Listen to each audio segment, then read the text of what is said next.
رسول اللہ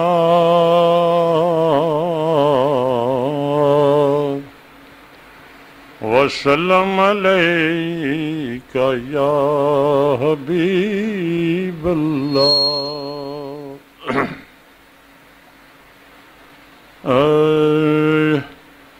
سمجھا نہیں ہنوز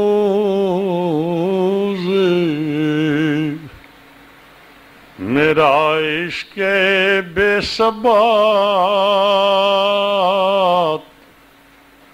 سمجھا نہیں ہنوز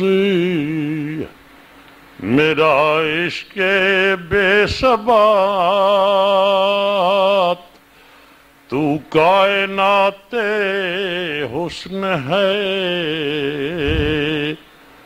یا حسن کائنات، تو کائنات حسن ہے یا حسن کائنات، جو ذکر زندگی کے فسانے کی جان ہے، جو ذکر زندگی کے فسانے کی جان ہے، وہ تیرا ذکر پاک ہے، اے زینت حیات، وہ تیرا ذکر پاک ہے، اے زینت حیات، سمجھا نہیں ہنوز میرا عشق بے ثبات، تو کائنات حسن ہے یا حسن کائنات، بزم حدوث میں ہے مقدم تیرا وجود، بزم حدوث میں ہے مقدم تیرا وجود، خالق کے بعد کیوں نہ مکرم ہو تیری ذات، خالق کے بعد کیوں نہ مکرم ہو تیری ذات، سمجھا نہیں ہنوز میرا عشق بے ثبات، ایک خالق جہاں ہے تو ایک مالک جہان، ایک خالق جہاں ہے تو ایک مالک جہان، ایک جان کائنات ہے، ایک وجہ کائنات، ایک جان کائنات ہے، ایک وجہ کائنات، سمجھا نہیں ہنوز میرا عشق بے ثبات، تو کائنات حسن ہے یا حسن کائنات، ارشاد ما رمیت سے ظاہر ہوا یہ راز، ارشاد ما رمیت سے ظاہر ہوا یہ راز ہے کبریا کا ہاتھ رسول خدا کا ہاتھ ہے کبریا کا ہاتھ رسول خدا کا ہاتھ سمجھا نہیں ہنوز میرا عشق بے ثبات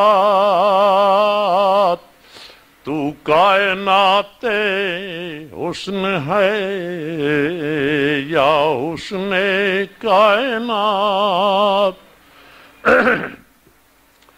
اعظم ذکر شاہ زمن کیسے چھوڑ دوں اعظم ذکر شاہ زمن کیسے چھوڑ دوں میرے لیے تو ہے یہی سرمایہ حیات میرے لیے تو ہے یہی سرمایہ حیات سمجھا نہیں ہنوز میرا عشق بے ثبات اعظم ذکر شاہ زمن کیسے چھوڑ دوں میرے لیے تو ہے یہی سرمایہ حیات سمجھا نہیں ہنوز میرا عشق بے ثبات تو کائنات حسن ہے یا حسن کائنات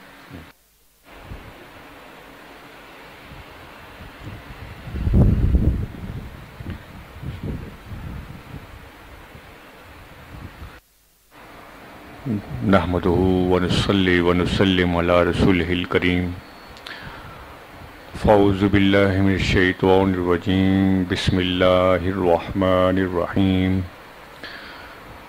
سبحان الذی اسری بعبدہ لیلا من المسجد الحرام الى المسجد الاقصى الذی بارکنا حولہ لنریہ من آیاتنا إنه هو السميع البصير آمنت بالله صدق الله العظيم إن الله وملائكته يصلون على النبي يا أيها الذين آمنوا صلوا عليه وسلموا تسليما الصلاة والسلام عليك يا رسول الله الصلاة والسلام عليك يا نبي الله الصلاة والسلام عليك يا خاتم النبيين الصلاة والسلام عليك يا رحمة للعالمين الصلاة والسلام عليك يا مراد العاشقين الصلاة والسلام عليك يا أنيس الغريبين الصلاة والسلام عليك يا حبيب الله وعلى آلك وأصحابك يا نور اللہ. سامعین کرام، ہم اللہ تبارک و تعالیٰ کا لامحدود شکر ادا کرتے ہیں کہ اللہ جل شانہ نے ہمیں اپنے محبوب کریم رؤوف الرحیم صلی اللہ تعالیٰ علیہ وسلم کا امتی اور غلام بنایا ہے. اور لامحدود درود و سلام آقا دو جہاں سرور کون و مکان نبی اکرم نور مجسم شفیع معظم نبی محتشم وجہ وجوہ کائنات اصل کائنات روح کائنات جان کائنات، تاجدار کائنات، سردار کائنات، حسن کائنات، مقصود کائنات، محبوب کائنات، حضور پر نور احمد مجتبی محمد مصطفیٰ صلی اللہ تعالی علیہ وسلم کی ذات اقدس پر، کہ جن کی ذات سے محبت و عشق ہمارے کامل ایمان کی نشانی ہے۔ سامعین کرام، اللہ تبارک و تعالی نے اپنے محبوب کریم رؤوف الرحیم صلی اللہ تعالی علیہ وسلم کو لامحدود لا تعداد معجزات عطا فرمائے، اور ان معجزات میں سے ایک خاص الخاص معجزہ اور خاص الخاص انعام اور کرامت اللہ تعالیٰ نے اپنے محبوب کو عطا فرمائی کہ اللہ تعالیٰ نے اپنے محبوب صلی اللہ تعالیٰ علیہ وسلم کو خود اپنے پاس بلوایا عالم لا مقام میں، اور حضور صلی اللہ تعالیٰ علیہ وسلم اپنے جسم مبارک کے ساتھ عالم لا مقام میں، ساتوں آسمانوں سے اوپر، عرش عظیم سے اوپر عالم لا مقام میں تشریف لے گئے، اور اپنے مبارک سر کی آنکھوں سے اللہ تبارک و تعالیٰ کا دیدار فرمایا۔ اس کو معراج مصطفیٰ صلی اللہ علیہ وسلم کہا جاتا ہے۔ یہ معراج، یہ حضور علیہ السلام کا خاص الخاص معجزہ ہے، اور قرآن پاک کی 15ویں جو 15 سپارہ ہے، اس کی سورت بنی اسرائیل میں جو پہلی آیت ہے، اس کا آغاز اس آیت سے ہوتا ہے، سبحان الذی اسری بعبدہ لیلا من المسجد الحرام الی المسجد الاقصی۔ اللہ تبارک و تعالی نے اس مبارک سفر کا جو آغاز ان الفاظ سے کیا ہے، سبحان الذی، پاک ہے وہ ذات۔ اب یہاں سبحان لانے سے مقصد کیا تھا کہ آئندہ جو سفر جو ہے وہ وقوع پذیر ہو رہا ہے، اور یہ عظیم سفر جو ہے، جو انسانی عقل سے ماورا ہے، محیر العقل جو ہے ایک سفر ہے، اور اللہ تعالیٰ کو معلوم تھا، اس کے علم ازلی ابدی میں معلوم تھا کہ ایسے لوگ بھی آئیں گے جو اس عظیم سفر کا انکار کریں گے، اس کے اندر طرح طرح سے شبہات ڈالنے کی کوشش کریں گے کہ نہ جانے کیسے حضور سید عالم صلی اللہ تعالی علیہ وسلم اپنے جسم مبارک کے ساتھ مسجد حرام سے مسجد اقصی پہنچے، اس کے بعد ساتوں آسمانوں تک پہنچے، اس کے بعد عرش عظیم سے اوپر عالم لا مقام میں، بارگاہ حق میں، بارگاہ قدس میں پہنچے۔ اس کے بعد یہ سارا سفر جو ہے آپ نے دوبارہ واپس طے کیا، اور جب آپ واپس آئے تو رات کے چند لمحے گزرے تھے، تو کس طرح ممکن ہو سکتا ہے کہ لوگوں کے ذہن میں یہ شبہات پیدا ہو سکتے تھے؟ تو ان شبہات کو رفع کرنے کے لیے، ان اعتراضات کو پہلے ختم کیا۔ اللہ تعالیٰ نے فرمایا سبحان، پاک ہے وہ ذات کہ جس کی طاقت ہے، جس کے اندر یہ قدرت ہے کہ جب چاہے، جس وقت چاہے، کہ وہ کام چاہے ناممکن نظر آتا ہو اس کو ممکن کر سکتا ہے، امپاسبل کو پاسبل کر سکتا ہے۔ اس ذات کے سامنے کوئی چیز ناممکن نہیں ہے، بلکہ وہ خود خالق کائنات ہے۔ تمام قوانین کائنات کے لاز جو ہیں خود اس نے بنائے ہیں، تو جب چاہے اپنے محبوب کو اس کے جسم مبارک کے ساتھ اس کو اپنے پاس بلوا سکتا ہے، عالم لا مقام میں بلوا سکتا ہے۔ تو اس سفر کا فاعل حقیقی اللہ تعالیٰ خود ہے کہ اپنے تمام شبہات کو، اعتراضات کو، آبجیکشن کو سب ختم کر دینا کہ اپنے محبوب کو میں خود بلوا رہا ہوں اور میرے سامنے کوئی چیز ناممکن نہیں ہے۔ سبحان الذی، پاک ہے وہ ذات جو لے گئی اسرا، جو لے گئی بے عبد ہی اپنے عبد کو، لیلم من المسجد الحرام الى المسجد الاقصی، رات کو مسجد حرام سے مسجد اقصی تک۔ اب کچھ لوگ یہ اعتراض کرتے ہیں کہ حضور علیہ السلام کی روحانی معراج تھی، جسمانی معراج نہیں تھی، کہ آپ صلی اللہ تعالی علیہ وسلم نے خواب دیکھا تھا، اور یہ روحانی معراج تھی، آپ صلی اللہ علیہ وسلم جسم کے ساتھ نہیں گئے تھے۔ یہ اعتراضات آج بہت سارے لوگ کرتے ہیں، اور وہ دلیل کیا دیتے ہیں؟ ایک حدیث پاک سے دلیل دیتے ہیں، اور جو روایت ہے حضرت عائشہ صدیقہ، ہماری ماں سیدہ طیبہ طاہرہ حضرت عائشہ صدیقہ رضی اللہ تعالی عنہا، تو ان سے وہ حدیث جو ہے وہ روایت جو ہے وہ لے آتے ہیں کہ حضرت عائشہ صدیقہ رضی اللہ تعالیٰ عنہ نے فرمایا کہ معراج کی رات کو میں نے حضور علیہ الصلوۃ والسلام کے جسم مبارک کو اپنے پاس سے گم نہ پایا، وہ میرے پاس تھے۔ یہ جو روایت جو ہے منکرین جسمانی معراج کے منکرین، انکار کرنے والے، یہ دلیل پیش کرتے ہیں کہ ہماری ماں ام المومنین حضرت عائشہ صدیقہ رضی اللہ تعالیٰ عنہ خود فرما رہی ہیں کہ حضور علیہ الصلوۃ والسلام کا جسم میرے پاس تھا، تو پھر آپ صلی اللہ علیہ وسلم جسمانی طور پہ کیسے آپ نے معراج کی تھی؟ یہ دلیل دیتے ہیں۔ اس کا جواب بڑا بہترین ہے۔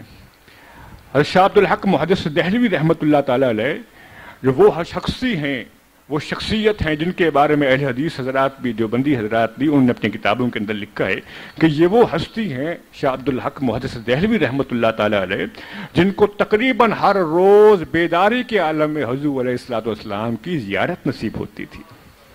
یہ وہ ہستی تھی، ان کے علم کا، ان کی ریاضت و عبادت کا، ان کے تقوی کا، ان کے مقام حضوری کا بھی ان لوگوں نے اعتراف کیا، مخالفین نے بھی اعتراف کیا ہے۔ تو شاہ عبد الحق محدث دہلوی رحمۃ اللہ تعالیٰ علیہ اس حدیث کے بارے میں فرماتے ہیں کہ حضور سید عالم نور مجسم صلی اللہ تعالیٰ علیہ وسلم کو بے شمار روحانی معراجیں عطا ہوئیں، ایک سے زیادہ معراجیں عطا ہوئی، اور جسمانی معراج جو ہے وہ ایک عطا ہوئی، جس کا ذکر قرآن پاک کی آیات میں ہے جو میں نے آپ کے سامنے تلاوت کی ہے۔ اور اس کے علاوہ حضور سید عالم علیہ الصلوۃ والسلام کی جسمانی معراج ہجرت مکہ سے پہلے آپ کی یہ جسمانی معراج جو ہے، یہ واقعہ جو ہے وہ وقوع پذیر ہوا، اور ہجرت مکہ سے پہلے حضور علیہ الصلوۃ والسلام کے نکاح میں حضرت عائشہ صدیقہ رضی اللہ تعالیٰ عنہ نہیں آئی تھی۔ جب حضور سید عالم علیہ الصلوۃ والسلام نے ہجرت فرمائی تو مدینہ پاک میں حضرت عائشہ صدیقہ رضی اللہ تعالیٰ عنہ سے آپ کا نکاح ہوا۔ اس وقت جو آپ کو وہ روحانی معراج تھی، اس کا تذکرہ حضرت عائشہ صدیقہ رضی اللہ تعالیٰ عنہ کی اس حدیث پاک میں روایت میں ہے، تو ہم اس کا انکار نہیں کرتے اس حدیث کا۔ حضرت عائشہ صدیقہ رضی اللہ تعالیٰ عنہ جو معراج کا تذکرہ فرما رہی ہیں کہ جس میں حضور علیہ الصلوۃ والسلام کا جسم مبارک ان کے پاس موجود تھا، تو وہ روحانی معراج تھی، لیکن وہ ہجرت مکہ کے بعد تھی۔ ہجرت مکہ سے پہلے جو جسمانی معراج تھی، جس کا ذکر قرآن پاک میں ہے کہ ہم اپنے بندے کو لے گئے مسجد حرام سے مسجد اقصیٰ تک، تو مسجد حرام کہاں ہے؟ مکہ پاک۔ تو مدینہ پاک میں ہجرت کے بعد جو ہے آپ کافی عرصے کے بعد جو ہے وہ پھر دوبارہ مکہ پاک آئے تھے، تو مسجد حرام سے مسجد اقصیٰ کا لفظ بتا رہا ہے کہ اس وقت آپ مسجد حرام مکہ پاک میں تھے، ابھی آپ نے ہجرت نہیں کی تھی۔ تو جب ہجرت نہیں کی تھی، اب آپ کا نکاح بھی نہیں ہوا تھا حضرت عائشہ صدیقہ رضی اللہ تعالیٰ عنہ سے، تو پھر حضرت عائشہ صدیقہ رضی اللہ تعالیٰ عنہ کی روایت یہ بات ظاہر کرتی ہے کہ یہ جو انہیں جس معراج کا تذکرہ کیا ہے وہ روحانی معراج ہے اور بعد از ہجرت ہے۔ تو یہ بات جو ہے ہمارا موقف جو ہے اس کے خلاف نہیں ہے۔ تو حضور سید عالم علیہ الصلوۃ والسلام کی جسمانی معراج ہوئی وہ ہجرت مکہ سے پہلے ہوئی، اور اس وقت عائشہ صدیقہ رضی اللہ تعالیٰ عنہ حضور سید عالم علیہ الصلوۃ والسلام کے نکاح میں نہیں آئی تھی۔ اور خود قرآن کے اندر جو لفظ استعمال ہوا ہے بے عبدہ، سبحان الذی اسری بعبدہ، پاک ہے وہ ذات جو لے گئی اپنے عبد کو۔ آپ لغت کی کتابیں اٹھا کے دیکھ لیں، عربی لغت میں عبد کہتے ہیں ایسی ہستی، ایسا انسان جو جسم اور روح کے ساتھ ہو، روح اور جسم کے امتزاج کو عبد کہتے ہیں۔ ایسا انسان، ایسا عبد جو جسم و روح کا مرکب ہو اور مرکب ہو، اس کو عبد کہتے ہیں۔ تو اگر یہاں روحانی معراج کا تذکرہ ہوتا تو پھر یہ الفاظ ہوتے سبحان الذی اسری بروحہ، کہ ہم لے گئے اپنے محبوب کی روح کو، ایسا نہیں ہے۔ قرآن میں جو لفظ استعمال ہوا ہے سبحان الذی اسری بعبدہ، اپنے عبد کو لے گئے، تو عبد مراد اس معنی میں ہے کہ وہ جسم اور روح جو ہے حضور علیہ الصلوۃ والسلام کی تھی۔ تو اب سے یہ بات واضح ہو گئی، اور جسمانی معراج کی منکرین کا بھی یہاں سے رد ہو گیا لفظ عبد سے، جو حضور علیہ الصلوۃ والسلام کے جسمانی معراج کے منکر ہیں۔ اور لفظ عبد جو ہے عبدیت جسے کہتے ہیں، عبد وہ انسان ہوتا ہے، مقام عبدیت وہ مقام ہوتا ہے کہ ایک انسان اپنی ہستی کے تمام تعینات کو معدوم کر کے، ختم کر کے اللہ تبارک و تعالیٰ کے جلووں میں محو ہو جائے، اسے عبد کہتے ہیں۔ کہ اپنی ہستی کو فنا کر کے فنا فی اللہ ہو جائے، وہ اپنی تمام خواہشات اور تمناؤں ارادوں کو فنا کر کے خدا کی مرضی میں فنا ہو جائے، اسے عبد کہتے ہیں۔ یہ مقام عبدیت ہے، اعلیٰ ترین مقام ہے۔ تو یہاں اللہ تعالیٰ نے اپنے محبوب کی تعریف فرمائی کہ میرے محبوب صلی اللہ علیہ وسلم اس مقام پہ ہیں، آپ صلی اللہ تعالیٰ علیہ وسلم۔ اور یہ بات بھی ثابت ہو گئی کہ عبد مجموعہ ہے جسم اور روح کا۔ تو حضور سید عالم علیہ الصلوۃ والسلام کے جسم اقدس جو ہے، اپنے جسم اقدس کے ساتھ جو ہے آپ نے یہ سفر طے فرمایا، من المسجد الحرام الی المسجد الاقصی۔ اس کے بعد فرمایا الذی بارکنا حولہ، کہ جس کے گرد ہم نے برکت رکھی، اس مسجد اقصی کے گرد ہم نے برکت رکھی۔ وہ برکت کیا ہے کہ مسجد اقصی ہو یا بیت المقدس ہو، جو کچھ اس کو جو معنی میں لے لیں، تو بیت المقدس وہ مقام ہے جہاں سب سے زیادہ انبیاء کرام کے مزارات موجود ہیں۔ تو انبیاء کرام اللہ کے محبوب بندوں کے مزارات کی وجہ سے اس آس پاس کے علاقے میں برکت ہی برکت ہے۔ اللہ کے محبوب بندوں جہاں موجود ہیں، جہاں ان کے مزار ہیں، اس کا سارا ایریا بابرکت ہوتا ہے۔ قرآن میں اس کی دلیل ہے کہ مسجد اقصی کے گرد ہم نے برکت رکھی، الذی بارکنا حولہ، اس کے گردا گرد ہم نے برکت رکھی۔ پھر اللہ تعالیٰ نے فرمایا کہ ہم نے اپنے محبوب کو کیوں بلوایا؟ لِنُرِيَهُ مِنْ آیاتنا، تاکہ ہم اسے اپنی آیات نشانیاں دکھائیں۔ اِنَّهُ هُوَ السَّمِيعُ الْبَصِيرُ، بے شک وہ اللہ تبارک و تعالیٰ سننے والا ہے اور دیکھنے والا ہے۔ یہ قرآن پاک کی میں نے جو آیت کی میں تھوڑی سی تفصیل اور ترجمہ بیان کر دیا ہے۔ اب حدیث پاک، مختصر طور پہ حدیث پاک میں شب معراج کا واقعہ جو ہے آپ کے سامنے عرض کرتا ہوں کہ حضور سید عالم علیہ الصلوۃ والسلام ایک روایت کے مطابق حتیم، جو بیت اللہ شریف میں خانہ کعبہ کے ساتھ جو ہے حتیم ہے، وہاں آپ تشریف فرما تھے، آرام فرما رہے تھے۔ ایک یہ روایت ہے۔ دوسری روایت یہ ہے کہ حضور پر نور صلی اللہ تعالیٰ علیہ وسلم اپنی پھپھی ذات بہن حضرت ام ہانی رضی اللہ تعالیٰ عنہا ان کے گھر میں موجود تھے اور بستر پر دراز تھے۔ اس وقت سیدنا جبرائیل علیہ السلام تشریف لائے اور حضور علیہ الصلوۃ والسلام کو عرض کی، یا رسول اللہ، اللہ تعالیٰ نے آپ کو بلوایا ہے، اللہ تعالیٰ نے آپ کو بلوایا ہے۔ تو حضور علیہ الصلوۃ والسلام اپنے بستر مبارک سے کھڑے ہوئے، اس کے بعد آپ نے دروازہ کھولا، کنڈی کھولی، اس کے بعد باہر چلے گئے۔ حضرت جبرائیل علیہ السلام کے ساتھ آپ بیت اللہ شریف میں آئے اور چاہے زمزم، جہاں زمزم کا کنواں ہے، وہاں جو ہے آپ تشریف لائے۔ حضرت جبرائیل السلام نے چاہے زمزم کے پاس حضور سید عالم نور مجسم صلی اللہ تعالیٰ علیہ وسلم کا سینہ مبارک چاک کیا، اور سینہ مبارک چاک کر کے حضور علیہ الصلوۃ والسلام کا قلب اطہر جو ہے وہ باہر نکالا، آپ کا دل مبارک جو ہے وہ باہر نکالا۔ اور جو ہے باہر نکالا، حضور علیہ الصلوۃ والسلام فرماتے ہیں کہ میں خود اپنے دل کو دیکھ رہا تھا۔ حضرت جبرائیل السلام نے اس دل مبارک کو، آقا علیہ الصلوۃ والسلام کے دل مبارک کو آب زمزم سے دھویا، اور اس کے بعد جو ہے اس کو نور سے بھر دیا، ایک روایت کے مطابق حکمت سے بھر دیا، نور اور حکمت سے بھر دیا۔ اب یہاں سے دو چیزیں آپ ذہن میں رکھیں۔ حضرت جبرائیل السلام نے حضور علیہ السلام کا سینہ مبارک چاک کیا، کثیر روایات سے ثابت ہے۔ شق صدر 4 مرتبہ شق صدر ہوا، اور یہ جو ہے معراج میں، واقعہ معراج میں بھی حضور علیہ السلام کا سینہ مبارک چاک فرمایا گیا، اور حضرت جبرائیل السلام نے حضور علیہ السلام کا دل مبارک ان کے سینے سے باہر نکالا۔ آج ہارٹ سرجری ہو جائے، کوئی ڈاکٹر جو ہے وہ کسی انسان کے جسم پہ کٹ لگائے، خون نکلتا ہے۔ اگر دل کے مقام پہ کوئی ڈاکٹر جو ہے وہ نشتر پھیرتا ہے، کٹ لگاتا ہے، تو خون تو نکلتا ہے۔ اور اس سے بڑھ کر اگر کوئی ڈاکٹر آج وہ دل باہر نکالے تو انسان مر جاتا ہے۔ دل کو باہر نکال لے جسم سے، انسان مر جاتا ہے۔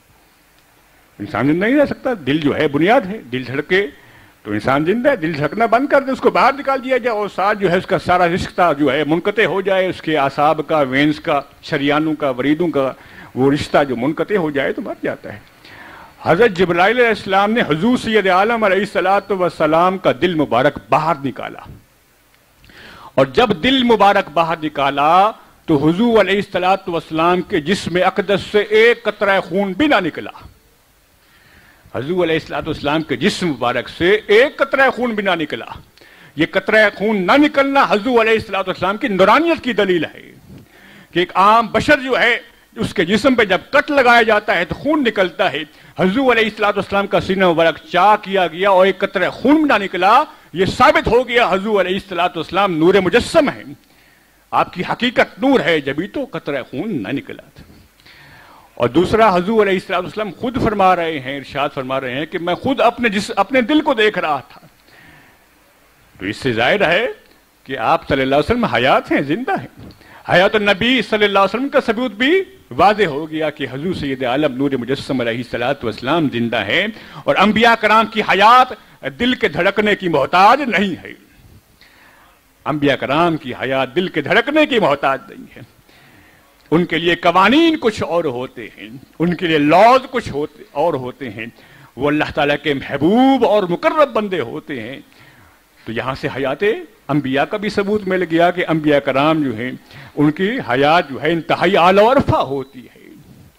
تو حضور علیہ السلام کی حیات بھی یہاں سے ثابت ہو گئی کہ دل مبارک باہر ہے، اس کے باوجود آپ زندہ حیات ہیں، اور اس سارے واقعے کو خود اپنی مبارک آنکھوں سے مشاہدہ فرما رہے تھے. حضرت جبرائیل اسلام نے حضور پر نور صلی اللہ علیہ وسلم کے دل مبارک کو نور سے بھر دیا. نور سے بھرا. آپ علیہ السلام پہلے سے نور مجسم، آپ کا قلب مبارک بھی نور، مزید نور سے بھر کے گویا آپ کا دل مبارک نور علی نور ہو گیا، مزید نور علی نور ہو گیا. گویا اللہ تبارک و تعالیٰ نے خصوصی طور پہ اس مبارک اور عظیم سفر کے لیے جو نورانی اور لطیف دنیا کے اندر تھا، عالم لا مقام تھا، تاکہ آپ کا دل مبارک جو ہے وہ اللہ تعالیٰ کی تجلیات کے جلووں کو برداشت کر سکے. اس وجہ سے آپ علیہ السلام کے دل مبارک کو پہلے سے تیار کیا گیا. اس کے بعد حضرت جبرائیل اسلام نے آپ صلی اللہ تعالی علیہ وسلم کا دل مبارک دوبارہ آپ کے سینہ مبارک میں رکھ دیا، اور سینہ مبارک جو ہے آپ کا برابر کر دیا، اور معلوم بھی نہیں ہوا کہ نا کوئی دل مبارک چاک ہوا تھا، سینہ مبارک چاک ہوا تھا. پھر حضور نبی پاک صلی اللہ تعالی علیہ وسلم کو براق پہ سوار کیا گیا، جو ایک جانور تھا جس کے بارے میں ایک روایت ہے کہ وہ اتنی تیزی سے سفر کرتا تھا کہ جہاں نگاہ پڑتی ہے وہاں اس کا قدم پڑتا تھا، جہاں نگاہ پڑتی ہے وہاں قدم پڑتا ہے. ایک انسان جو ہے وہ کھلے میدان میں کھڑا ہو جائے تو اس کی نگاہ دور دور تک کام کرتی ہے، میل ہا میل تک دیکھ لیتی ہے. تو جہاں انسان کی نگاہ پڑتی تھی اس کا پہلے قدم پڑتا تھا، یعنی بجلی سے بھی زیادہ تیز رفتاری سے وہ سفر کرتا تھا براق. اور حضرت جبرائیل علیہ السلام جو تھے وہ اس کے ساتھ تھے. تو حضور پر نور علیہ السلام نے مسجد حرام سے براق پر سوار ہو کر سفر کرنا شروع کیا.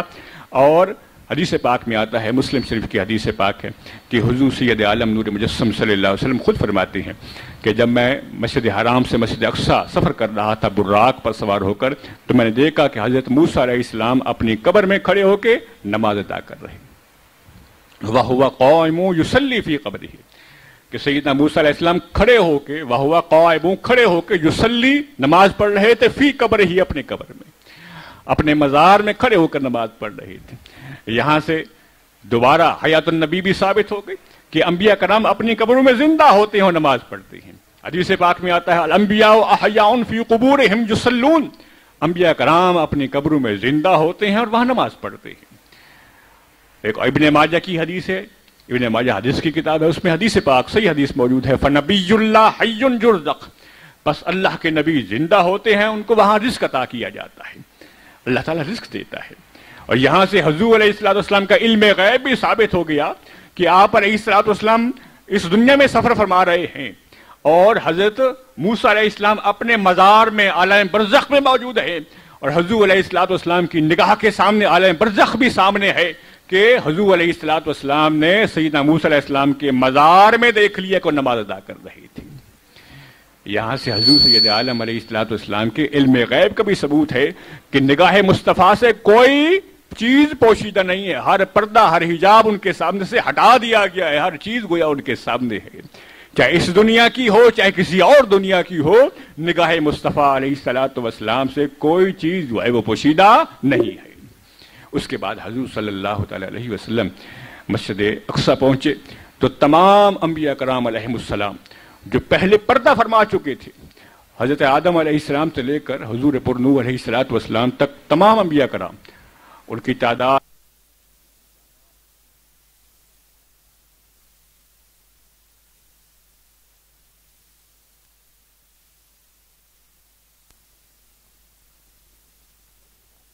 کی صحیح تعداد ہمیں معلوم نہیں ہے، تو یہ اجمالاً کہہ دے، مطلقاً کہہ دینا چاہیے اے اللہ تو نے جتنے ہم نبی بھیجے ہیں، انبیاء کرام بھیجے ہیں، ہم سب ان پر ایمان لاتے ہیں، تمام انبیاء کرام پر ہمارا ایمان ہے، ہم کسی ایک کی بھی تکذیب معاذ اللہ نہیں کرتے، کیونکہ ایک نبی کا انکار بھی وہ انسان کو دار اسلام سے خارج کر دیتا ہے۔ تو چاہے 1,24,000 ہوں، چاہے 2,24,000 ہوں، چاہے ان کی تعداد ہمیں معلوم بھی نہیں ہے، جتنے انبیاء کرام اللہ تعالیٰ نے بھیجے ہم سب پر ایمان لاتے ہیں۔ یہ ایک مسلمان کا جو ہے وہ عقیدہ ہونا چاہیے۔ تو حضور علیہ الصلوۃ والسلام وہاں پہنچے تو تمام انبیاء کرام علیہم الصلوۃ والسلام وہاں پہنچ چکے تھے مسجد اقصیٰ میں، اور وہ اپنے جسم مبارک کے ساتھ جو ہے وہاں پہنچ گئے، اپنے جسم مبارک کے ساتھ وہاں موجود تھے۔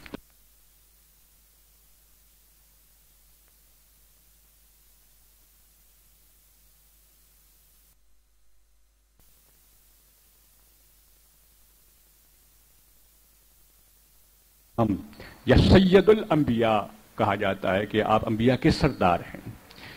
تو یہاں سے ایک اور دو مسئلے واضح ہوئے کہ حضرت موسیٰ علیہ السلام اپنے مزار میں تھے، اور جب حضور علیہ الصلوۃ والسلام مسجد حرام سے مسجد اقصیٰ پہنچے، درمیان میں سفر کے دوران دیکھا کہ حضرت موسیٰ علیہ السلام اپنی قبر میں نماز ادا کر رہے تھے، اور جب آپ مسجد اقصیٰ پہنچ گئے تو سیدنا موسیٰ علیہ السلام پہلے سے وہاں موجود تھے، مسجد اقصیٰ میں اپنے مزار سے پہلے سے وہاں موجود تھے، اپنے جسم مبارک کے ساتھ موجود تھے۔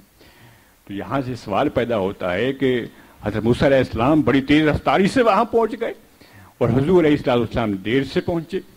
اس کا جواب یہ ہے کہ حضور علیہ السلام اپنی رفتار سے نہیں پہنچے تھے، آپ تو براق پہ سوار تھے، براق کی جو رفتار تھی اسی رفتار سے آپ وہاں پہنچے تھے، اور سیدنا موسیٰ علیہ السلام اپنی نبوت کی رفتار سے پہنچے تھے۔ تو براق جو ہے وہ نبی کی رفتار کا مقابلہ نہیں کر سکتا، اسی وجہ سے سیدنا موسیٰ علیہ السلام وہاں اس سے پہلے پہنچ گئے۔ اگر سرکار دو عالم علیہ الصلوۃ والسلام اپنی رفتار سے جاتے تو آپ سیدنا موسیٰ علیہ السلام سے بھی پہلے پہنچ جاتے تھے، کہ آپ انبیاء کے سردار ہیں، آپ کی طاقت اس سے بھی زیادہ ہو۔ اور دوسرا یہ کہ سیدنا موسیٰ علیہ السلام کا پہلے وہاں پہنچنا حضور علیہ الصلوۃ والسلام کے استقبال کے لیے ہے، کہ جب کوئی سردار آتا ہے تو پہلے سے لوگ پہنچ جاتے ہیں استقبال کرنے کے لیے۔ تو تمام انبیاء کرام علیہم السلام مسجد اقصیٰ میں پہلے سے موجود تھے استقبال کرنے کے لیے۔ اور دوسری بات، تمام انبیاء کرام علیہم السلام وہاں اپنے جسموں کے ساتھ موجود تھے، حالانکہ پہلے دنیا سے پردہ فرما چکی ہیں۔ غور فرمائیے، دنیا سے ان کا وصال ہو چکا ہے، لیکن 27 رجب کو وہ مسجد اقصیٰ میں سارے اپنے جسموں کے ساتھ موجود ہیں۔ یہاں سے حیات انبیاء کا ایک اور ثبوت مل گیا کہ انبیاء کرام زندہ ہوتے ہیں، نہ صرف زندہ ہوتے ہیں بلکہ جب چاہیں، جس وقت چاہیں، جہاں چاہیں اس دنیا میں بھی آ سکتے ہیں۔ تین باتیں واضح ہوئی، ایک حیات النبی ثابت ہو گیا کہ انبیاء کرام وہ زندہ ہوتے ہیں اپنی قبروں میں، اپنے جسموں کے ساتھ زندہ ہوتے ہیں، حقیقی حیات ان کو حاصل ہوتی ہے۔ دوسرا، انبیاء کرام وہ دنیا کے حالات سے باخبر ہوتے ہیں، چاہے وہ عالم برزخ میں ہوں، اپنے اپنے مزارات میں ہوں، دنیا کے حالات سے باخبر ہوتے ہیں۔ کہ تمام انبیاء کرام علیہم السلام کو یہ معلوم تھا کہ آج 27 رجب ہے اور آج کی رات حضور علیہ الصلوۃ والسلام کا عظیم سفر معراج ہو رہا ہے، تو پہلے حضور علیہ الصلوۃ والسلام کے استقبال کے لیے اور آپ علیہ الصلوۃ والسلام کی امامت میں نماز پڑھنے کے لیے پہلے سے مسجد اقصیٰ میں موجود تھے۔ تو دنیا کے حالات سے باخبر ہوتے ہیں انبیاء کرام۔ اور تیسرا، اللہ تعالیٰ کو یہ اختیار عطا فرماتا ہے، متصرف ہوتے ہیں کہ جب چاہیں، جس وقت چاہیں، جس دنیا سے چاہیں، چاہے عالم برزخ ہی کیوں نہ ہو، اس دنیا کے اندر بھی آ سکتے ہیں۔ وہ چاہے مزار میں ہوں، جب چاہیں وہ اس دنیا کے اندر بھی اپنے مبارک جسموں کے ساتھ آ سکتے ہیں۔ یہ انبیاء کرام کو اللہ طاقت عطا فرماتا ہے، اور یہ سفر معراج میں اس بات کا ثبوت مل جاتا ہے۔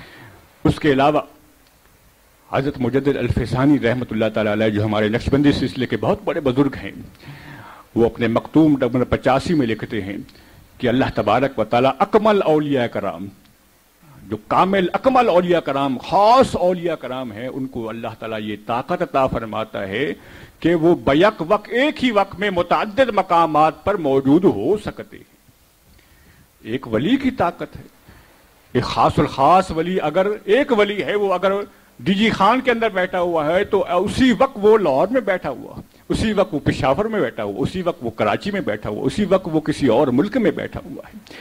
اللہ تبارک و تعالیٰ اپنے محبوب و مقرب بندوں کو بے شمار لطیف اور نورانی جسم عطا کرتا ہے کہ وہ بیک وقت ایک ہی وقت میں مختلف جگہوں پہ موجود ہو سکتے ہیں، مختلف مقامات پہ موجود ہو سکتے ہیں۔ انبیاء کرام اولیاء کرام کو یہ طاقت اللہ عطا فرماتا ہے کہ اگر وہ عالم برزخ میں بھی ہوں تو اپنے جسموں کے ساتھ، نورانی اور لطیف جسموں کے ساتھ اس دنیا کے اندر بھی آ سکتے ہیں۔ تو جب ایک ولی کی یہ طاقت ہو سکتی ہے تو نبی کی طاقت تو اس سے بھی زیادہ ہے، اور سید الانبیاء علیہ الصلوۃ والسلام کی طاقت تو بھی اس سے بہت زیادہ ہے، اعلیٰ و عرفہ ہے۔ تو یہاں سے حاضر ناظر کا ثبوت بھی واضح ہو گیا کہ حاضر ناظر کیا ہے کہ اللہ کے محبوب و مقرب بندے ایک ہی وقت میں متعدد مقامات پر موجود ہو سکتے ہیں۔ حاضر ناظر کا ثبوت ہو گیا۔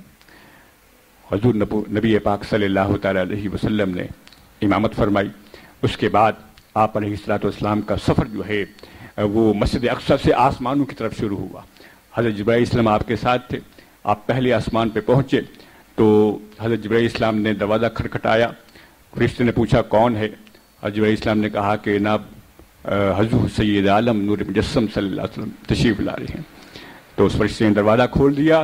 حضرت آدم علیہ السلام وہاں تشریف فرما تھے، انہوں نے مرحبا کہہ کر خوش آمدید کر حضور علیہ الصلوۃ والسلام کا استقبال کیا۔ آقا علیہ الصلوۃ والسلام کی جو پہلی ملاقات ہوئی حضرت آدم علیہ السلام سے پہلے آسمان پر، دوسرے آسمان پر حضور نبی پاک علیہ الصلوۃ والسلام کی ملاقات حضرت عیسیٰ علیہ السلام اور حضرت یحییٰ علیہ السلام سے ہوئی، تیسرے آسمان پر حضرت یوسف علیہ السلام سے ملاقات ہوئی، چوتھے آسمان پر حضرت ادریس علیہ السلام سے ملاقات ہوئی، پانچویں آسمان پر حضرت ہارون علیہ السلام سے ملاقات ہوئی، چھٹے آسمان پر حضرت موسیٰ علی نبینا علیہ الصلوۃ والسلام سے آپ کی ملاقات ہوئی، اور ساتویں آسمان پر سیدنا ابراہیم علیہ السلام سے آپ کی ملاقات ہوئی۔ آپ دیکھیے حضور علیہ الصلوۃ والسلام مسجد اقصی سے اوپر آسمانوں کی طرف آئے، اور وہ انبیاء کرام جو پیچھے آپ کے نماز پڑھ رہے تھے، سارے انبیاء کرام، تو پہلے سے جو خاص انبیاء کرام ہیں وہ آسمانوں تک پہنچ چکے تھے۔ حضرت آدم علیہ السلام پہلے پہنچ چکے تھے، کس وجہ سے؟ استقبال کرنے کے لیے۔ سارے انبیاء کرام علیہم السلام استقبال کرنے کے لیے حضور علیہ الصلوۃ والسلام سے پہلے پہنچ چکے تھے، کیونکہ حضور علیہ الصلوۃ والسلام اپنی طاقت کے ساتھ نہیں گئے تھے۔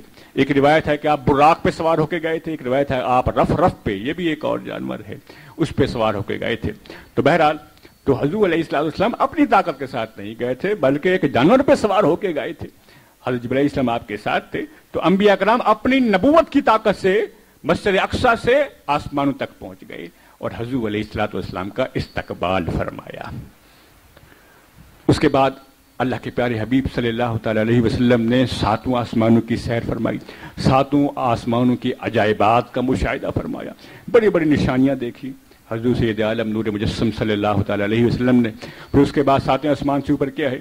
جنت ہے، آپ نے جنت کا مشاہدہ فرمایا، جہنم کا مشاہدہ فرمایا، سارے جہنم کے عذاب دیکھے، جنت کے جو ہے آپ نے نعمتوں کا مشاہدہ فرمایا، اور اس کے بعد سدرۃ المنتہا تک پہنچ گئے، جو حضرت جبرائیل علی نبینا علیہ الصلوۃ، حضرت جبرائیل اسلام کا وہ مقام ہے، جو فرشتوں کے سردار ہیں ان کا مقام ہے سدرۃ المنتہا، وہاں تک آپ پہنچ گئے۔ تو اس دوران آپ نے بہت ساری قوموں کا، اقوام کا مشاہدہ فرمایا جہنم کے اندر، جن کو عذاب ہو رہا تھا۔ آپ نے ایک قوم کا مشاہدہ فرمایا کہ ایک ایسی قوم ہے جس کے سر کو پتھر سے کچلا جا رہا تھا، کہ ان کے سر پہ پتھر مارا جاتا تھا، زور سے ان کا سر پھٹ جاتا تھا، اس کے بعد سر دوبارہ جڑ جاتا تھا، پھر دوبارہ پتھر اس کے سر پہ مارا جاتا تھا، پھر وہ پھٹ جاتا تھا، پھر جڑ جاتا تھا، پھر پتھر جو ہے وہ سر پہ مارا جاتا تھا۔ یہ عذاب مسلسل اس کو دیا جا رہا تھا۔ حضور سید عالم علیہ الصلوۃ والسلام نے پوچھا یہ کون سی قوم ہے؟ تو حضرت جبرائیل السلام نے عرض کی یا رسول اللہ، یہ وہ لوگ ہیں جو نماز میں غفلت کرتے ہیں، ان کو یہ عذاب دیا جا رہا تھا۔ اب یہاں سے ایک اور چیز آپ کے سامنے عرض کر دوں کہ حضور علیہ الصلوۃ والسلام کو جو اقوام تھیں جن کو عذاب دیا جا رہا تھا، ان کے عذاب کی وجوہات کا پتہ تھا، کیونکہ آپ علم غیب رکھتے ہیں، آپ کے سامنے کوئی چیز پوشیدہ نہیں ہے، اور یہ سوال کرنا حضرت جبرائیل اسلام سے، یہ سوال کرنا امت کو سبق دینے کے لیے ہے، تاکہ یہ سارے واقعات امت کے لیے باعث عبرت بن جائیں، باعث نصیحت بن جائیں۔ تو اگر آپ علیہ الصلوۃ والسلام سوال نہ فرماتے اور حضرت جبرائیل علیہ السلام جواب نہ دیتے تو ساری باتیں احادیث میں نہ آتی. احادیث میں آئی اس وجہ سے کہ حضور علیہ الصلوۃ والسلام نے یہ سوال اور جواب کیے اور یہ ساری باتیں حدیث میں آ گئی. تو آپ علیہ الصلوۃ والسلام کو ان تمام باتوں کا وجوہات عذاب کا علم تھا اور یہ سوال و جواب کرنا امت کے لیے تھا.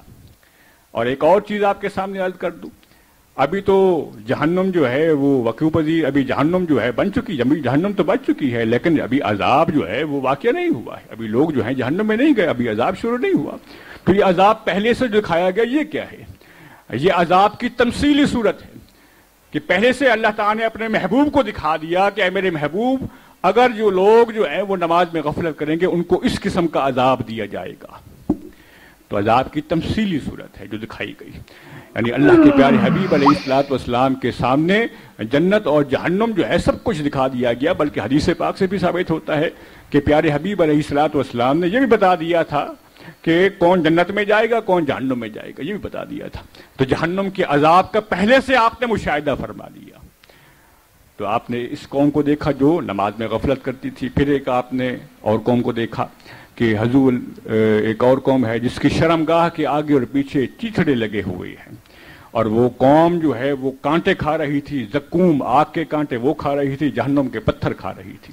آپ نے پوچھا یہ کون سے لوگ ہیں؟ عرض کی گئی یا رسول اللہ یہ وہ لوگ ہیں جو اپنے مالوں کی زکوٰۃ نہیں دیتے. ایک اور قوم کا مشاہدہ فرمایا کہ ایک اور قوم ہے جس کے سامنے جو ہے انتہائی خوشبودار گوشت پکا ہوا ہے اور دوسری طرف انتہائی مردار اور بدبودار گوشت پکا ہوا ہے، اور بہت سارے لوگ اس بدبودار گوشت کی طرف جا رہے تھے. آقا نے پوچھا یہ کون سے لوگ ہیں؟ عرض کی گئی یا رسول اللہ یہ وہ بدکار مرد ہیں جو اپنی حلال بیویوں کو چھوڑ کے بدکار عورتوں کے پاس جاتے ہیں.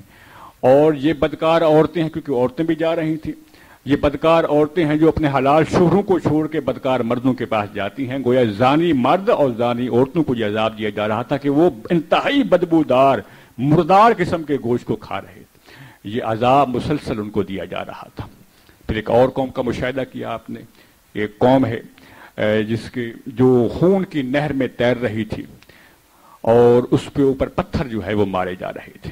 آپ نے پوچھا یہ کون سی قوم ہے؟ عرض کی گئی یا رسول اللہ یہ وہ لوگ ہیں جو سود کھاتے ہیں. سود خور لوگوں کو یہ عذاب دیا جا رہا تھا. اور سود خور کا ایک اور مشاہدہ کیا آپ نے کہ ایک سود خور ہے جس کا پیٹ بہت بڑا ہوا ہے، بڑا ہوا پیٹ ہے، اس کے اندر سانپ تیر رہے تھے اس کے پیٹ کے اندر جو اس سے مسلسل ڈس رہے تھے، عذاب دے رہے تھے. اور وہ سود خور جو ہے وہ اٹھنے کی کوشش کرتا تھا، بیٹھا ہوا تھا اٹھنے کی کوشش کرتا تھا لیکن اس عذاب کی وجہ سے اور بڑے پیٹ ہونے کی وجہ سے اٹھ نہیں سکتا تھا، نیچے گر جاتا تھا. اس عذاب کا آپ نے مشاہدہ فرمایا. اس کے بعد ایک اور قوم کو دیکھا جس کے ہونٹ اور زبان کو آگ کی کینچو سے کاٹا جا رہا تھا. آپ نے پوچھا یہ کون سی قوم ہے؟ عرض کی گئی یا رسول اللہ یہ وہ لوگ ہیں جو لوگوں کو نیکی کی نصیحت کرتے ہیں، خود گناہ کرتے ہیں. بے عمل لوگ ہیں، ان کی زبان اور ہونٹوں کو آگ کی کینچو سے کاٹا جا رہا تھا. پھر ایک اور قوم کا مشاہدہ کیا کہ ایک قوم ہے جس کے بڑے بڑے تانبے کے ناخن ہیں، وہ اپنے ناخنوں سے اپنے چہروں کو اپنے سینوں کو چھید رہی تھی. آپ نے پوچھا یہ کون سے لوگ ہیں؟ تو عرض کی گئی یا رسول اللہ یہ وہ لوگ ہیں جو چغلی کھاتے ہیں، غیبت کرتے ہیں، ایک مسلمان بھائی کی بے عزتی کرتے ہیں، ان کو یہ عذاب دیا جا رہا تھا.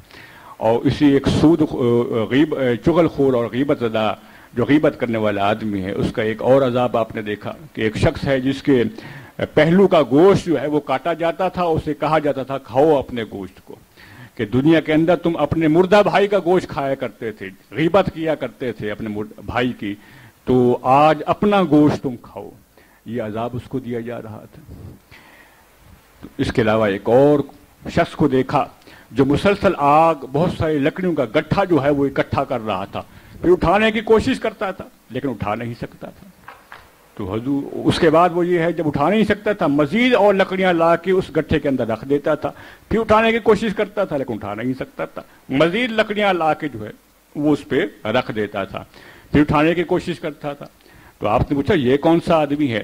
تو عرض کی کہ یا رسول اللہ صلی اللہ علیہ وسلم یہ وہ آدمی ہے جو لوگوں کی امانتیں اپنے پاس رکھتا ہے، امانتیں واپس نہیں کر سکتا، ان کو سنبھال نہیں سکتا اور ان امانتوں کو جو ہے اس کی حفاظت نہیں کر سکتا، اس کے باوجود لوگوں سے امانتیں لیتا رہتا ہے. تو یہ جو ہے اس قسم کے شخص کو ایسا عذاب دیا جا رہا تھا. اس کے بعد ایک اور پتھر کو دیکھتا کہ اس پتھر سے ایک بیل نکلتا تھا، اور بیل جب باہر نکلتا تھا پتھر سے دوبارہ پتھر کے اندر جانے کی کوشش کرتا تھا لیکن اندر نہیں جا سکتا تھا۔ آپ نے پوچھا یہ کیا ہو رہا ہے؟ تو حضرت جبرائیل السلام نے عرض کی یا رسول اللہ صلی اللہ علیہ وسلم، یہ اس انسان کی کیفیت ہے جو اپنی زبان سے غلط کلمہ نکال دیتا ہے، فحش کلمہ، بے حیائی کی بات نکال لیتا ہے، فضول بات نکال لیتا ہے، اس کے بعد وہ بات جو ہے اس کی دوبارہ منہ کے اندر نہیں جا سکتی، وہ تو نکال بیٹھا ہے۔ تو یہ اس کی کیفیت دکھائی گئی ہے۔ اسی طریقے سے انتہائی بد زبان جو فضول باتیں کرتا ہے، فحش گفتگو کرتا ہے اور گندے جو ہے وہ مذاق کرتا ہے، اپنی زبان کا صحیح استعمال نہیں کرتا، تو اس کا عذاب دکھایا گیا ایسے شخص کی جو زبان کو اس کی گدی سے جو ہے پیچھے سے کھینچا جا رہا تھا، زنبور سے جیسے پکڑ کے جو ہے وہ کھینچا جا رہا تھا، یہ عذاب اس کو دیا جا رہا تھا۔ اس کے علاوہ ایک اور قوم کا مشاہدہ فرمایا کہ ان کے چہرے اونٹوں کی طرح ہیں، وہ آگ کے کانٹے کھا رہے تھے، منہ سے وہ کانٹے کھاتے تھے اور اس کے نیچے سے نکلتا تھا۔ تو آپ نے پوچھا یہ کون سی قوم ہے؟ عرض کی کہ یا رسول اللہ یہ وہ لوگ ہیں جو یتیم لوگوں کا مال کھا جاتے ہیں، ان کو یہ عذاب دیا جا رہا تھا۔ اس کے علاوہ چند عورتوں کو آپ نے مشاہدہ کیا کہ کچھ عورتیں ہیں، ایسی عورتوں کی قوم تھی جو اپنی چھاتیوں کے بل لٹکی ہوئی تھی، ان کو عذاب دیا جا رہا تھا۔ آپ نے پوچھا یہ کون سی عورتیں ہیں؟ عرض کی کہ یا رسول اللہ صلی اللہ تعالی علیہ وسلم یہ وہ عورتیں ہیں جو اپنے حلال مردوں کو چھوڑ کے حرام مردوں کے پاس، بدکار مردوں کے پاس جاتی ہیں اور اپنے حلال شوہروں کی حلال اولاد میں حرامی اولاد کو شامل کرتی ہیں، یعنی بدکار زانیہ جو ہیں یہ عورتیں، ان کو یہ عذاب دیا جا رہا تھا۔ ایک اور عورتوں کا مشاہدہ کیا جو کتران کا لباس پہنی ہوئی تھی، یہ آگ ہوتی ہے تارکول کی طرح، آگ کا لباس، گرم لباس ہوتا ہے، وہ پہنی ہوئی تھی، ان کو عذاب دیا جا رہا تھا۔ آپ نے پوچھا یہ کون سی قومیں ہیں؟ تو عرض کی گئی یا رسول اللہ یہ وہ قومیں ہیں جب کوئی ان کا رشتہ دار مر جاتا ہے تو اس کے مرنے پہ بین کرتی ہے، وہ ہتھڑ اپنے سینوں پہ مارتی ہیں، اپنے بال کھول لیتی ہیں، چہروں پہ اپنے تھپڑ مارتی ہیں، تو سینہ کو بھی کرتی ہیں، ماتم کرتی ہیں۔ ان عورتوں کو یہ عذاب دیا جا رہا تھا کیونکہ ماتم سے منع کیا گیا ہے، کوئی فوت ہو جائے تو صبر کرے، چند آنسو بہا لیے جائے، اپنے آپ کو مارنا، چہرہ پیٹنا جو ہے یہ جہلیت کی علامت ہے، منع کیا گیا ہے۔ ایک اور عورتوں کی قوم کا مشاہدہ آپ نے فرمایا کہ وہ عورتیں ہیں جو اپنے بالوں کے بل لٹکی ہوئی تھیں اور ان کے نیچے آگ جل رہی تھی جس کی وجہ سے ان کے بدن جو ہے وہ جھلس رہے تھے۔ تو آپ نے پوچھا یہ کون سی قوم ہے؟ عرض کی گئی یا رسول اللہ صلی اللہ علیہ وسلم یہ وہ عورتیں ہیں جو پردہ نہیں کرتی، بے پردگی کرتی ہیں اور نہ محرموں کو اپنی طرف متوجہ کرنے کے لیے بناؤ سنگار کرتی ہیں، جو زینت و آرائش اور خوشبو اس وجہ سے لگاتی ہیں کہ نہ محرم لوگ ان کی طرف متوجہ ہو جائیں۔ ایسے عورتوں کو ان کے بالوں کے بل لٹکایا جا رہا تھا اور نیچے سے آگ کا عذاب دیا جا رہا تھا، کیونکہ حدیث پاک میں آتا ہے کہ حضور سید عالم علیہ الصلوۃ والسلام نے فرمایا کہ جو عورت جو ہے وہ سرما اس نیت کے ساتھ لگائے کہ غیر محرم اس کی طرف متوجہ ہو جائیں، یا خوشبو جو ہے وہ اس نیت کے ساتھ لگائے غیر محرم جو ہے اس کی طرف متوجہ ہو جائیں، تو اللہ تبارک و تعالیٰ ایسی عورتوں کے قبر کو جہنم کے گڑھوں میں سے گڑھا بنا دے گا۔ تو ان بہت ساری اقوام کا مشاہدہ کیا، تو اس سفر معراج کے دوران آپ نے یہ عذاب جو ہے مشاہدہ کیا۔ اس کے بعد آپ سدرۃ المنتہا تک پہنچ گئے۔ سدرۃ المنتہا حضرت جبرائیل اسلام کا مقام ہے۔ اس کے بعد آپ اس سے اوپر جانے لگے تو حضرت جبرائیل اسلام رک گئے، یا رسول اللہ صلی اللہ علیہ وسلم اس سے آگے میں نہیں جا سکتا، اگر ایک قدم میں نے آگے بڑھایا تو میرے پر جل جائیں گے، اس سے آگے جو لطیف نورانی دنیا ہے میں اس کو برداشت نہیں کر سکتا، ان جلووں کو برداشت نہیں کر سکتا، اس نورانیت کو برداشت نہیں کر سکتا، میری حد یہاں تک ہے، اس سے آگے مجھے اجازت نہیں ہے۔ تو حضور علیہ الصلوۃ والسلام خود اکیلے جو ہے اس سے اوپر، سدرۃ المنتہا سے اوپر، عالم لامکان، اس کو عالم بھی نہیں کہہ سکتے، وہ بارگاہ حق میں، بارگاہ قدس میں جہاں اللہ تعالیٰ کی ذاتی تجلیات اور انوارات کا جو ہے وہ ظہور ہوتا رہتا ہے، حضور علیہ الصلوۃ والسلام اس لطیف نورانی دنیا کے اندر عالم لامکان میں چلے گئے اور اپنے اللہ تعالیٰ کے اتنے قریب ہو گئے، قرآن میں آتا ہے فَكَانَ قَابَ قَوْسَيْنِ أَوْ أَدْنَىٰ، اللہ تعالیٰ کے اتنے قریب ہو گئے جیسے دو کمانوں، بلکہ اس سے بھی کم فاصلہ رہ گیا تھا، دو کمانوں جیسے دو کمانیں ہوتی ہیں اس سے بھی کم فاصلہ جو ہے وہ رہ گیا تھا، اتنے قریب ہو گئے۔ اور حضور نبی پاک صلی اللہ تعالی علیہ وسلم نے اپنی مبارک سر کی آنکھوں سے اللہ کا دیدار فرمایا۔ فَأَوْحَىٰ إِلَىٰ عَبْدِهِ مَا أَوْحَىٰ،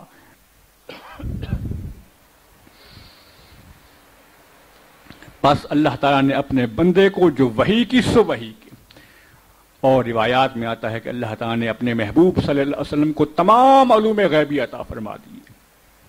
اولین و آخرین کا علم جو ہے اللہ تعالیٰ نے اپنے محبوب کو عطا فرمایا، اور بے شمار انعامات و کرامات سے سرفراز کیا، ایسے ایسے انعامات و کرامات سے سرفراز کیا جو اس سے پہلے نہ کسی نبی کو نہ سرفراز کیا تھا، نہ بعد میں کسی نبی کو سرفراز فرمائے گا۔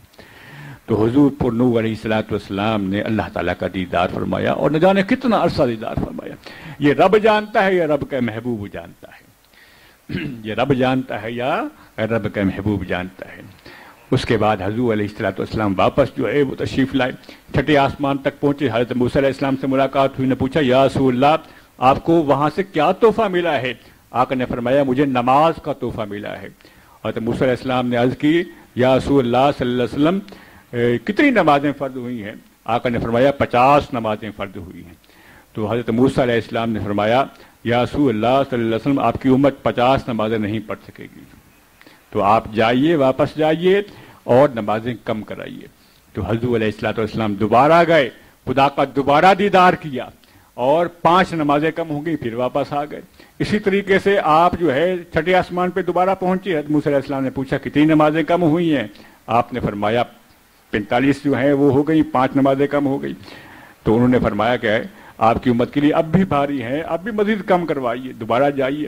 تو حضور علیہ الصلوۃ والسلام پھر دوبارہ جو ہے وہ عالم لامقام میں تشریف لے گئے، پھر خدا کا دیدار کیا، اور نماز کم کرنے کے لیے جو ہے آپ نے درخواست کی، تو اللہ تعالیٰ نے مزید 5 کم کر دی، 40 ہو گئی۔ اسی طریقے سے آپ جو ہے واپس چھٹے آسمان پہ آتے، اس کے بعد حضرت موسیٰ علیہ السلام کی جو عرض ہوتی تھی اس کے مطابق آپ دوبارہ چلے جاتے، 9 چکر لگائے اور ہر مرتبہ 5 نمازیں کم کی، آخر کار 5 نمازیں ہمارے لیے رہ گئیں۔ لیکن اللہ تعالیٰ نے فرمایا کہ اے محبوب نمازیں جو 5 ہیں ثواب 50 کے برابر ہوگا، نمازیں تو 5 ہیں، ثواب 50 کے برابر ہے۔ تو معراج میں جو تحفہ میں عطا ہوا وہ نماز کا تحفہ عطا ہوا، الصلاۃ معراج المومنین، نماز مومنوں کی معراج ہے۔ اور یہ بات کہ حضور پر نور علیہ الصلوۃ والسلام نے معراج میں خدا کا دیدار کیا، ایک مومن مسلمان جو صحیح طریقے سے باطنی اور ظاہری شرائط کے ساتھ، آداب کے ساتھ جب نماز عطا کرتا ہے خشوع و خضوع کے ساتھ، گویا وہ اپنے رب سے کلام کرتا ہے، رب کا دیدار کرتا ہے۔ نماز کی حالت میں وہ رب کا دیدار بھی کرتا ہے، رب سے کلام بھی کرتا ہے۔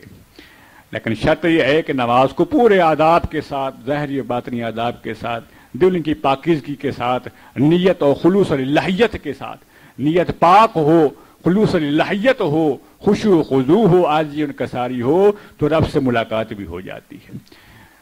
تو معراج کا تحفہ کیا ہے؟ نماز ہے۔ اس کے علاوہ حضور علیہ الصلوۃ والسلام کو شفاعت کبریٰ کا مقام عطا کیا گیا، اور حوض کوثر کی جو ہے وہ عطا کی گئی، یہ معراج میں آپ کو عطا ہوئی۔ اسی وجہ سے آقا علیہ الصلوۃ والسلام نے فرمایا کہ حضرت موسیٰ علیہ السلام کو اللہ تعالیٰ نے کلام کا شرف بخشا اور مجھے اپنا دیدار عطا فرمایا، اور شفاعت کبریٰ اور حوض کوثر ہمیں عطا فرمائی۔ اب کچھ لوگ یہ اعتراض کرتے ہیں کہ حضور علیہ الصلوۃ والسلام نے خدا کا دیدار نہیں کیا۔ حضرت ابن عباس رضی اللہ تعالیٰ عنہ فرماتے ہیں، اور یہ حدیث صحیح ہے، امام جلال الدین سیوطی رحمۃ اللہ تعالیٰ نے اپنی خصائص کبریٰ میں، اور علامہ عبدالرؤوف منامی نے اپنی شرح جامع صغیر میں اس حدیث کو صحیح قرار دیا ہے، اور یہ صحیح حدیث مسند امام احمد میں ہے، ان کا باب ہے، انہیں ایک باب باندھا ہے دیدار الہی کا، اس میں یہ حدیث حضرت ابن عباس رضی اللہ تعالیٰ عنہ سے روایت ہے کہ وہ فرماتے ہیں کہ حضور علیہ الصلوۃ والسلام نے اپنے رب کو اپنے سر مبارک کی آنکھوں سے دیکھا تھا۔ اور ایک اور جو ہے وہ حدیث ملتی ہے، اس میں حضرت ابن عباس رضی اللہ عنہ فرماتے ہیں کہ حضور علیہ الصلوۃ والسلام نے 2 مرتبہ اپنے رب کا دیدار کیا، ایک سر کی آنکھوں سے اور ایک دل کی آنکھوں سے، 2 مرتبہ آپ نے اللہ تعالیٰ کا دیدار کیا تھا۔ تو عزیزان گرامی، اس کے بعد آپ صلی اللہ تعالیٰ علیہ وسلم کا یہ 9 مرتبہ آنا جانا، اس میں بھی خاص حکمت تھی کہ دنیا کے اندر قرآن پاک میں ہے کہ سیدنا موسیٰ علیہ السلام نے اپنے دور میں اللہ تعالیٰ سے یہ عرض کی تھی، اے اللہ میں تمہیں دیکھنا چاہتا ہوں، دیدار کرنا چاہتا ہوں، تو اللہ نے فرمایا کہ تو میرا دیدار نہیں کر سکتا، ہاں یہ کوہ طور کو اگر تو دیکھ لے، اور اگر اس کے اوپر تجلی پڑے گی، اس کو اگر دیکھ لے تو پھر یہ دیدار کر سکتا ہے۔ لیکن جو ہی کوہ طور پہ اللہ تعالیٰ کی ذاتی تجلی پڑی، بلکہ صفاتی تجلی پڑی، تو اس کو برداشت نہ کر سکے، اور قرآن پاک میں آتا ہے بے ہوش ہو گئے۔ اور یہ بھی روایات میں آتا ہے کہ آپ نے 9 مرتبہ اپنے اللہ سے درخواست کی تھی کہ میں اے رب تیرا دیدار کرنا چاہتا ہوں. ہر مرتبہ اللہ نے فرمایا اے موسیٰ تو دیدار نہیں کر سکتا. حکمت کیا تھی؟ اللہ تعالیٰ یہ چاہتا تھا کہ میرے دیدار کا آغاز ہو تو میرے محبوب سے ذریعے ہو، کہ سب سے پہلے میرا محبوب میرا دیدار کرے. میرے دیدار کا اگر آغاز ہو تو محبوب کریم علیہ الصلوۃ والسلام کی ذات اقدس سے آغاز ہو. اور 9 مرتبہ آنے جانے میں ایک اور حکمت یہ تھی کہ حضرت موسیٰ علیہ السلام نے 9 مرتبہ دنیا کے اندر اللہ تعالیٰ سے دیدار کی خواہش کی تھی. تو ان کی یہ خواہش جو ہے وہ سفر معراج میں پوری ہوئی کہ حضور علیہ الصلوۃ والسلام جب اللہ کا دیدار کر کے واپس آئے تو سیدنا موسیٰ علیہ السلام نے حسن و جمال مصطفیٰ کے وسیلے سے حسن و جمال مصطفیٰ کے آئینے میں خدا کا دیدار کیا تھا. اس کے بعد جب آپ 9 مرتبہ واپس آئے اور پھر دوبارہ واپس گئے تو 9 مرتبہ آپ جب جاتے ایک نیا جلوہ جو ہے اللہ تبارک و تعالیٰ کی جو ہے نورانیت کا وہ آپ کے چہرے سے آپ کے رخ انور سے جو ہے وہ واضح ہوتا. اور ہر مرتبہ جو ہے حضرت موسیٰ علیہ السلام نے حضور علیہ الصلوۃ والسلام کے چہرے اقدس کے آئینے میں اپنے رب کا دیدار کیا تھا. تو 9 مرتبہ کی خواہش جو تھی وہ اس صورت میں پوری ہوئی کہ حضور علیہ الصلوۃ والسلام جو ہے 9 مرتبہ جو خدا کے پاس گئے، نمازیں بھی کم کریں اور ہر مرتبہ ایک نیا جلوہ لے کے آئے. تو اسی نسبت سے سیدنا موسیٰ علیہ السلام کو 9 مرتبہ جو ہے حضور علیہ الصلوۃ والسلام کے وسیلے سے خدا کا دیدار نصیب ہوا. عزیزان گرامی، یہ ایک حکمت تھی.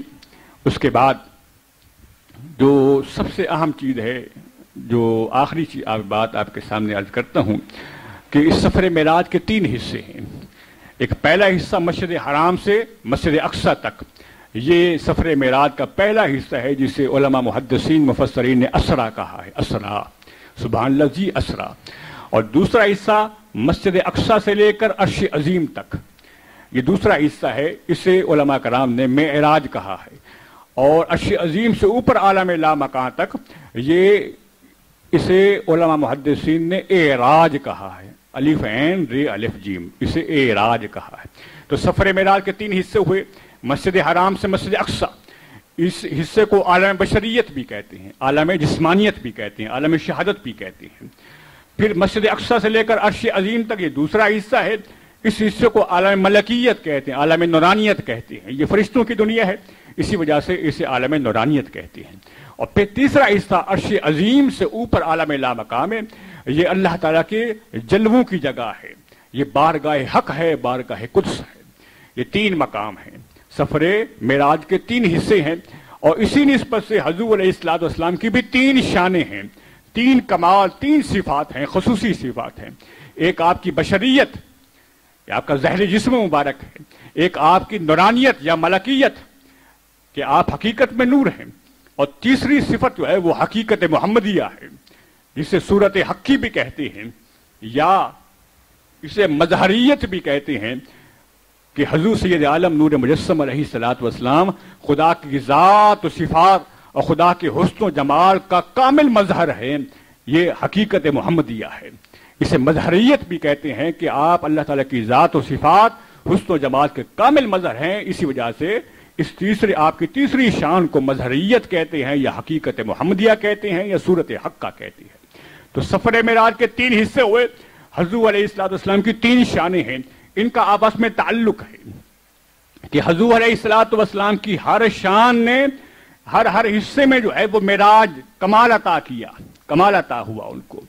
یعنی عالم بشریت ہے. مسجد حرام سے مسجد اقصی تک جو عالم بشریت ہے، اس میں حضور علیہ الصلوۃ والسلام کی شان بشریت کو معراج عطا ہوئی تھی، شان بشریت کو کمال عطا ہوا.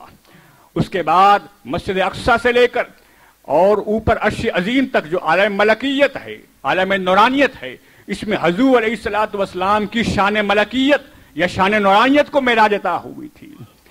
اور اس کے بعد عرش عظیم سے اوپر جو ہے عالم لامکان ہے، اس میں حضور علیہ الصلوۃ والسلام کی حقیقت محمدیہ کو معراج عطا ہوئی تھی، آپ کی مظہریت کو معراج عطا ہوئی تھی. تو 3 سفر ہیں، 3 عالم ہیں اور 3 شانیں ہیں. تو ہر شان نے اپنے اپنے عالم میں کمال عطا ہوا، کمال عطا کیا. ہر شان نے اپنے اپنے عالم میں جو ہے اس کو کمال عطا ہوا. تو عالم بشریت مسجد حرام سے مسجد اقصی تک حضور علیہ الصلوۃ والسلام کی شان بشریت کو کمال عطا ہوا. کس طریقے سے کہ حضور علیہ الصلوۃ والسلام نے انبیاء کرام تمام انبیاء کرام کی امامت فرمائی، اور انبیاء کرام کی جو بشریت ہے ان میں آپ جو ہے اس کو امام بن گئے، تمام جو ہے ان کی بشریت کے جو ہے امام بن گئے. تو آپ کی بشریت کو جو ہے اللہ تعالیٰ نے کمال عطا فرمایا تھا. اس کے بعد عالم نورانیت میں پہنچے تو عالم نورانیت میں وہ نوری دنیا ہے، ملائکہ کی دنیا ہے، ملائکہ نور ہیں. تو آپ کو آپ کی نورانیت و ملکیت کو جو ہے اس عالم میں معراج عطا ہوئی. کیسے کہ سدرۃ المنتہا، وہ مقام جو حضرت جبرائیل اسلام کا مقام ہے، جو فرشتوں کے بھی سردار ہیں، نوری فرشتوں کے سردار ہے، تو وہ اس مقام پہ رک گئے اور حضور علیہ الصلوۃ والسلام اس مقام سے آگے بڑھ گئے. گویا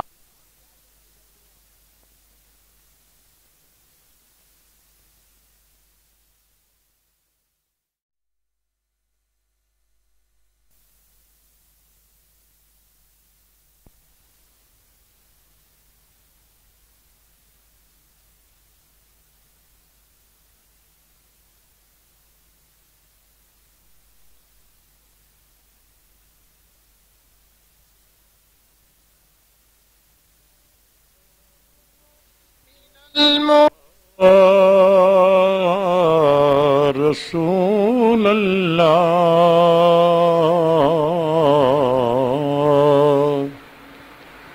وسلم علیک یا حبیب اللہ.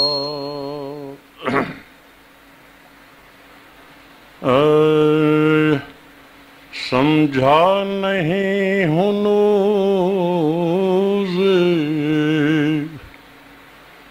میرا عشق بے ثبات، سمجھا نہیں ہنوز میرا عشق بے ثبات. تو کائنات حسن ہے یا حسن کائنات، تو کائنات حسن ہے یا حسن کائنات. جو ذکر زندگی کے فسانے کی جان ہے، جو ذکر زندگی کے فسانے کی جان ہے، وہ تیرا ذکر پاک ہے. اے زینت حیات، وہ تیرا ذکر پاک ہے. اے زینت حیات، سمجھا نہیں ہنوز میرا عشق بے ثبات. تو کائنات حسن ہے یا حسن کائنات. بزم حدوث میں ہے مقدم تیرا وجود، بزم حدوث میں ہے مقدم تیرا وجود. خالق کے بعد کیوں نہ مکرم ہو تیری ذات، خالق کے بعد کیوں نہ مکرم ہو تیری ذات.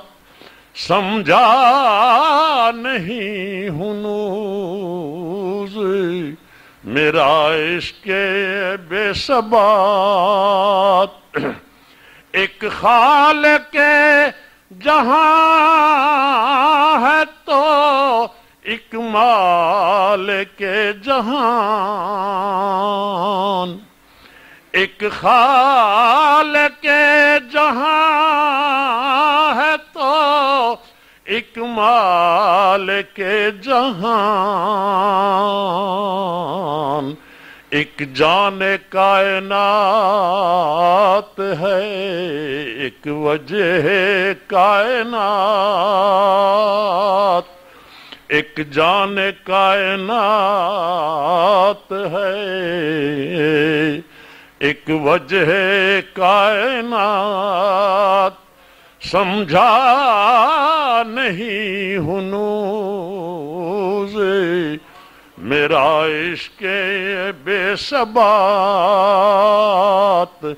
تو کائنات حسن ہے یا حسن کائنات ارشاد ما رمیت سے ظاہر ہوا یہ راز ارشاد ما رمیت